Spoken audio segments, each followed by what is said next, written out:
Very good evening दोस्तों, स्वागत है आपका मेरे यूट्यूब चैनल में। पिछले वीडियो में बात की थी हमने आर्टिकल 7 की, अब हम बात करेंगे आर्टिकल 8 की।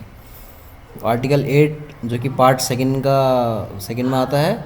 देखते हैं उसमें क्या जिक्र किया गया है। Rights of citizenship of certain persons of Indian origin residing outside India, यानी भारत के बाहर रह रहे भारतीय ओरिजिन के बंदों की जो सिटीजनशिप के राइट्स की बात कर रहा है। इसमें लिखा है notwithstanding anything in article 5 any person who or either of whose parents or any of whose grandparents was born in India as defined in the Government of India Act 1935 and who is ordinary residing in any country outside India as so defined shall be deemed to be citizenship of India. आगे देखते हैं।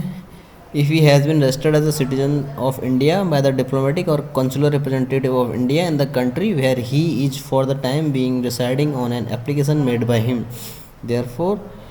to such diplomatic or consular representative whether before or after the commencement of this constitution in the form and manner prescribed by the government of the dominion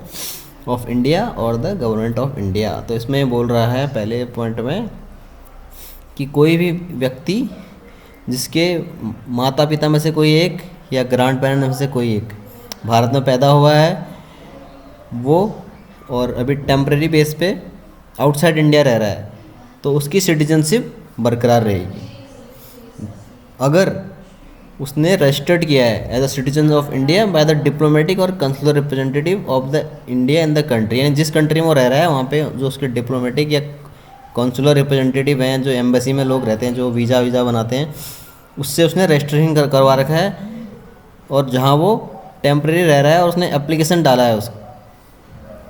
diplomatic और consular representative को, वो application उसने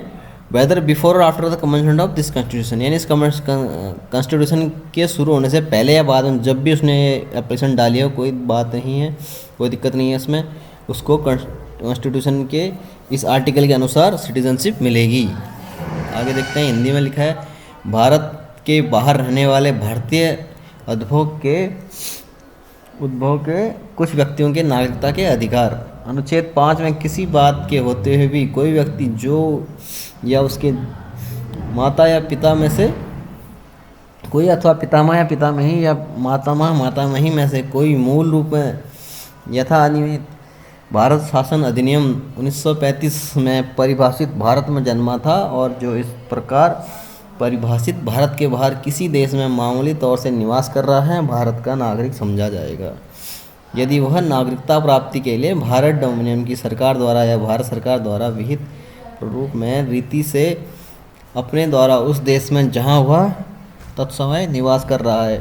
भारत के राजनयिक या कौंसलीय प्रतिनिधि को इस संविधान के प्रारंभ से पहले या उसके पश्चात आवेदन किए जाने पर ऐसे राजनयिक या कौंसलीय प्रतिनिधि द्वारा भारत का नागरिक राष्ट्रीयकृत कर लिया गया है। आगे मैं इसको एक्सप्लेन करता हूँ। तो ये आर्टिकल 8 था, residing in any country outside India, यानी भारत से बाहर रह रहा है वो व्यक्ति, उसके फादर मदर ग्रैंड पेरेंट्स में से कोई भी एक इंडिया में पैदा हुआ है तो उसको इंडियन सिटीजनशिप मिलेगी। पर उसने आगे क्या कार्रवाई की होनी चाहिए, registered as a citizen of India, उसने रजिस्ट्रेशन किया होना चाहिए एम्बेसी में, वहाँ पे जो कॉन्सुलर रिप्रेजेंटेटिव होते हैं उसके बाद उसने रजिस्टर किया होना चाहिए। वेदर बिफोर और after the commencement of this constitution, जब एक कॉन्स्टिट्यूशन शुरू हुआ था 26 जनवरी 1950, उससे पहले या बाद में जब भी उसने ये कार्रवाई की थी, ये कार्रवाई उसने अगर पूरी कर रखी है तो उसको सिटीजनशिप मिलेगी। तो यहाँ आर्टिकल 8 समाप्त होता है। आगे हम आर्टिकल 9, 10 और 11 ख़त्म करने के बाद पार्ट 2 हमारा ख़त्म हो जाएगा। तो आगे हम अगली वीडियो डालेंगे, इसलिए थैंक यू मेरी वीडियो को देखने के लिए। इसे लाइक शेयर करें और बेल आइकन दबाएं और अपना प्यार इस तरह बनाए रखें। Thank you.